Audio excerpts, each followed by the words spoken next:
कह रे सोयाबीन काटवाना 400 रुपया दे रहा देखा। अरे 400 कौन रहा दादा, 500 दे रहा। 500 जन दी सोयाबीन काटनी चालू हुई, तू एकदम फुर्सत में नहीं आया। मैं रोज के रोज सोयाबीन काटवाने जा रही है तो सोयाबीन काटवाने जाइए तो अपने काम में क्वालिटी जत रही है। सोयाबीन काटवा में हर क्वालिटी अपनी पूछे मती भगवान सगन।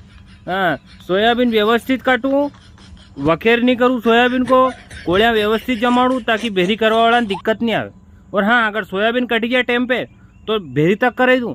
और अगर घर धनी कही दे कि आज मेरे सोयाबीन कड़ानी भी है तो सोयाबीन भी कड़ाऊँ। हाँ, काम में क्वालिटी बोले नहीं यार। अब थकार का थोड़ी काम का कनावड़ा, मतलब मैं काम का कनावड़ा और नहीं तो कहीं। वाह तो फिर एक काम कर, मारी भी बात कर लीजिए, आज मैं भी चालूंगा। अरे एक में कहवानी कहीं जरूरत है, चालो अब्बार। हाँ, डाड़किया इज वेरी इम्पोर्टेंट। हाँ, आई रो मो टिप्पल नहीं रोटिया पैक करी फिर गोइंग टू सोयाबीन बड़ी करांगा।